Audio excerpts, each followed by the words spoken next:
Yo, 50 years of hip hop. 50 years of hip hop from listener power. KEXP. Hey, I'm Roddy Nikpour.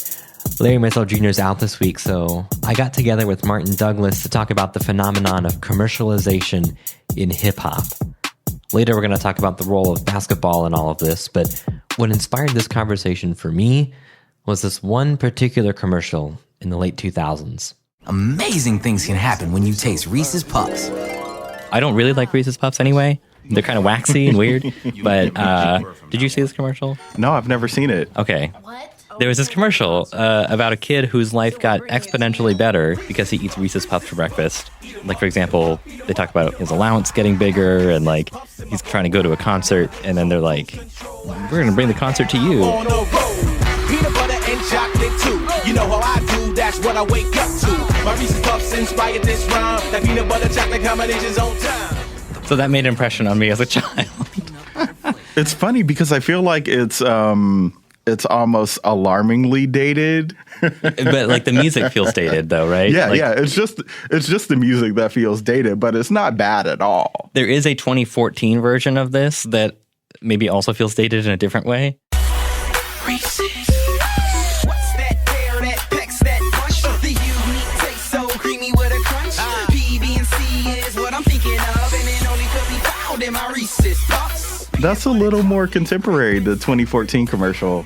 It's still very much like, oh, let's just create a rap jingle for this cereal, but also like it sounds more modern. Yeah, I mean it is closer to this point in time. Yeah. So the background I have on the Reese's Puff rap, the 2009 version, it was written by a guy named Kevin Miles. He's a senior copywriter with a company tapped by General Mills. The production on the actual song was by Marcus Bell with vocals by Hasib K. McNeely. And in an article last year from Adage, Kevin Miles writes, quote, "We did something that had never been done before. We made kids, not the cereal, the hero, by focusing on the insight that teenagers feel like they have zero control in their lives. From the time they wake up till the time they go to bed, they have to do what adults' rules and responsibility dictate. No surprise, they hate it." I think that's very interesting because I never approached the idea of that commercial from that angle, but it makes a lot of sense. What I wanted to also show you before we dive totally into this is some of the other cultural reactions from that specific commercial. For starters, apparently Lil Yachty did a Reese's Puffs rap tribute. Oh, wow. REESPUFFS.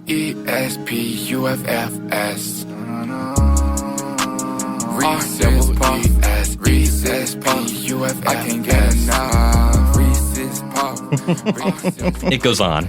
And then in the other related Reese's Puffs lore, there's a Bandcamp page full of remixes using the Reese's Puffs rap verse. Like, wow. With other samples.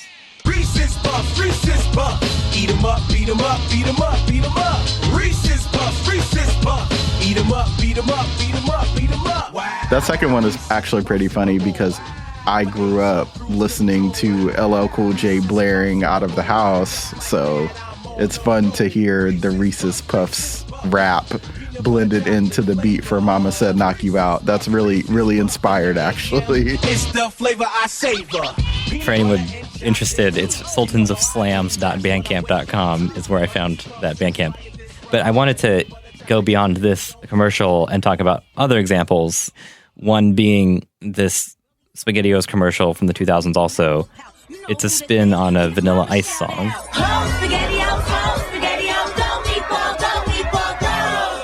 That's a good one. That takes me back to seeing the second Teenage Mutant Ninja Turtles movie in the theater and like listening to ninja rap. My 80s and 90s kids are gonna feel me on that one.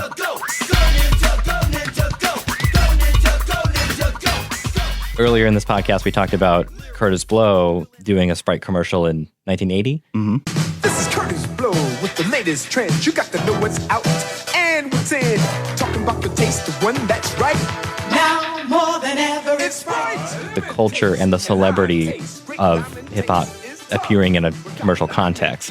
And another one kind of in the same era as the Reese's Puffs was that Drake commercial where he gets like a cyborg and he's getting like deconstructed. Do you know this I don't one? think I've seen that one. No. It's so weird. Yo, what's up? I'm just not feeling it.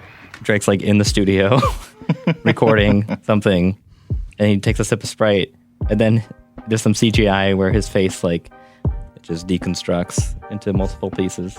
It's crazy to see how young Drake looks here. Oh, there it is. I don't actually understand the message here, other than Sprite flowing through his creative veins, which are also speakers and mix tapes. So anyway, I just want to give a quick shout out to Sprite, because Sprite was, in my experience, the first brand that actually embraced hip hop culture and took it seriously. And I feel as though because they have always been so aligned with the NBA, it's like Sprite is kind of like the black culture brand. Tell me more about that. Like Sprite's inclusion of hip hop in its marketing feels genuine. Yeah, absolutely. And I would say it was. I remember what was that slogan they had in the 90s? Obey your thirst, I think. Rappers regularly made appearances in Sprite commercials and obviously were paid pretty handsomely to do so. And that's kind of the question I'm trying to get at with this episode, I guess, is what distinguishes a bona fide use of hip hop, like artist culture in marketing versus like people in a boardroom saying like, this is what the kids want, so we're going to make something. I think it's an intuitive thing. Like, people can tell. A great example is the difference between the 2009 Reese's Puffs commercial and the 2014 commercial. The 2014 commercial sounds like it was actually made by someone who listens to rap. Huh. Interesting. So you have the feeling that 2014 one is more faithful. Yeah, more faithful. Yeah, absolutely. And like, not to say that the 2009 commercial was bad, or it's not even all the way disingenuous. It's just that it felt like it came from a corporate executive who was looking back at their childhood or their teenage years and being like, this is what rap sounded like. Reese's Puffs, eat 'em up, beat 'em up, beat 'em up, beat 'em up. Once upon a time in commercials, and, you know, we're both old enough to remember when commercials were mostly cheesy and like corporately generated, and somehow that shifted to actually having somewhat of an emotional connection with young people and the things young people like hip hop music. Yeah, in my mind, it's either a really bad thing or like a really good thing that we're seeing like hip hop in commercials, which is like bad because it's like, again, as you noted, like maybe someone in a boardroom who's never listened to rap until they were trying to make a commercial. Right.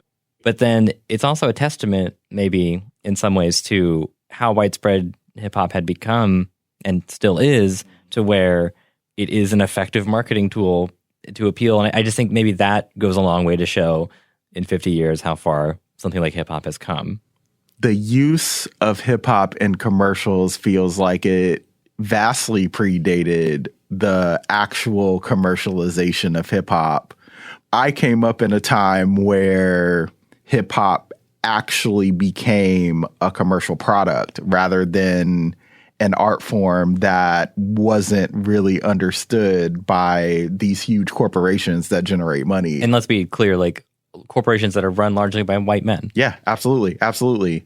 And so the first commercial that used rap that I ever witnessed was for the sneakers. They were called Converse Weapons. The Converse weapon. That's to shoot. That's Magic do what he was born to do. And the commercial had a bunch of NBA stars. It was Magic Johnson, Larry Bird, and they're all rapping short verses about Converse weapons. I'm on fire. Well, what can the weapons do for King? Well, I can do just about anything. You already know what you did for me. What? They obviously aren't very skilled rappers, but there's still something very fun about it. I'm not sure when that commercial was. I think it was like 1986. 86. Okay, so the year before, that was the Super Bowl Shuffle,